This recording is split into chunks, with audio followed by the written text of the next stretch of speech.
Currently in India, bail is governed under Code of Criminal Procedure 1973, but bail is nowhere explicitly defined in the code. Section 436 to Section 450 of CRPC deals with provisions relating to bail and bail. So what is bail? Bail refers to provisional release of an accused in a criminal case where the court is yet to pronounce the judgment. It is a short-term release of an accused charged with certain offences by imposing certain restrictions in order to compel him to attend each and every date of hearing. Basically, this principle is that no person should suffer the punishment before getting convicted for the offences he or she is charged with. So just to add, even the great Chanakya's Arthashastra mentions about avoiding pre-trial detention. And even during the Mughal period, specifically around 17th century, the bail was practiced in form of zamanat and muchalka, which basically means a written agreement for not to do something. So by this we can understand that the concept of bail was prevalent in ancient India.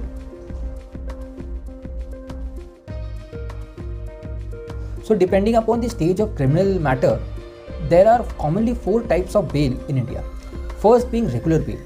Regular bail is granted to a person who has already been arrested. When a person is said to have committed a non-bailable and cognizable offence, the police takes him into the custody.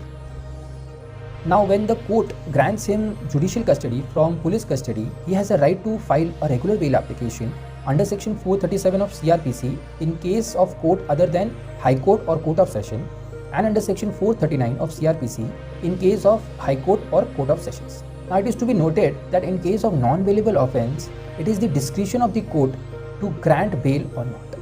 Whereas in section of bailable offence, the accused can claim bail as a matter of right as per section 436 of CRPC. In case of bailable offence, it is mandatory upon the court or the concerned officer to release the accused at any time during the arrest or custody. Second is interim bail. Interim bail is granted for a short period of time. It is a provisional or temporary bail that is granted by the court till the application for regular or anticipatory bail is pending before the court. Third is anticipatory bail. Anticipatory bail is a pre-arrest bail and it is granted to a person who has not been arrested yet. As per section 438 of CRPC, if any person has strong reason to believe that he may get arrested on accusation of having committed a non-bailable offence, he may approach to the High Court or Court of Session under this section and seek relief that in event of his arrest, he shall be released on bail. So anticipatory bail, as the heading suggests, the person here anticipates or has a strong apprehension that he may get arrested on accusation of having committed a non-bailable offence, and hence he approaches the High Court or Court of Session as the case may be and seeks court's direction to investigating agency that in event of his arrest, he shall be released on bail. So the Supreme Court has laid down various principles which the court, while deciding a bail application, should keep in their mind, which are mainly the suitable likelihood of acquiring the accused's presence during the trial, nature of acquisition, essence of evidence, reputation and character of the accused, his antecedents, etc. Lastly, default bail or statutory bail. An accused, irrespective of the merits of the case, is entitled to be granted default or statutory bail if the investigating agency fails to complete investigation within the prescribed time limit. As per section 167 of CRPC, an accused can be detained for maximum period of 90 days from the date of his first remand for a crime punishable with death, life imprisonment or a sentence over 10 years, and maximum of 60 days from the date of his first remand if the investigation relates to any other offence. It is to be noted here that there are certain special statutes like NDPS Act where the imprisonment can extend up to 180 days. So bail is a rule and jail is an exception is a judicial principle which was first time laid down by Supreme Court in the landmark judgment of State of Rajasthan versus Balchandra in the year 1978. Now, this Supreme Court judgment is based upon various rights that are guaranteed to us by Constitution of India. But mainly, this judgment states regarding the detention of a person infringes his right to life and liberty guaranteed under Article 21 of Constitution of India. So unless there are some strong reasons for custodial interrogation and continued detention at a pre-trial stage, detaining an individual and encroaching his right to liberty is considered to be punitive and against the principle of natural justice. So unless there are cogent reasons such as the accused may flee from justice, or he may threaten the witnesses, or he may tamper with the evidences, etc., the detention of the accused is against the fundamental right to liberty. Therefore, courts need to take utmost care while deciding a bail application. The court should ensure that the accused should not be detained unless the interest of justice suffers if such an arrest is not made. Again, let's not forget that the guilt of the accused can be established only after the trial, and we come across many cases where accused are acquitted after years of trial and lying in jail for so long. Hence, bail is a right and jail is an exception, and this legal principle is to be followed by every court while deciding the bail application.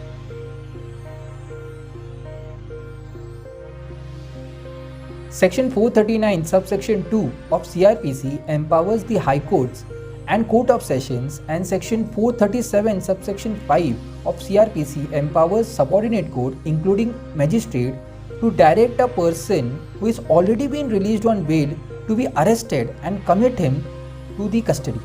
However, there must be very cogent and overwhelming circumstances for an order seeking cancellation of bail.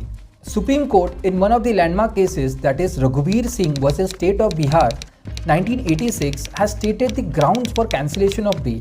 These grounds are where the accused misuses his liberty by indulging in similar criminal activity, interferes with the course of investigation, or threatens the witness or tamper with the evidence, or there is a likelihood of him fleeing to another country, or he makes himself unavailable for investigating agency, or attempts to place himself beyond the reach of his surety, etc.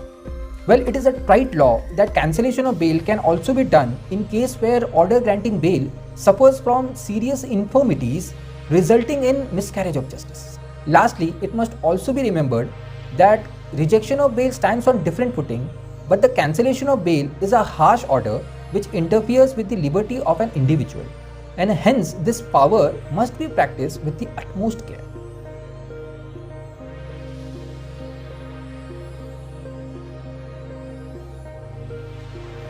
Right, so as discussed earlier, anticipatory bail is granted under section 438 of CRPC.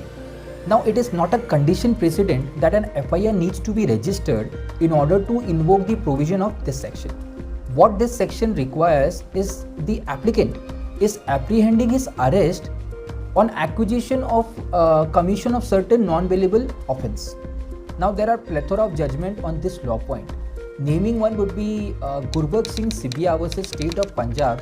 In the year 1980, a constitution bench of Supreme Court has held that it is not a condition precedent that an FIR needs to be registered in order to invoke the provision of section 438. Now, what is required to show is the applicant is apprehending his arrest on acquisition of having committed certain non-bailable offence, right? So, for an example, let's say in case of cruelty by husband, the husband receives a notice under section 41A of CRPC in order to appear before the police officer. Now, this is a sufficient reason to believe that the husband may get apprehended, and now even if the FIR is not registered, he can invoke the provision of section 438 and get the relief under the section.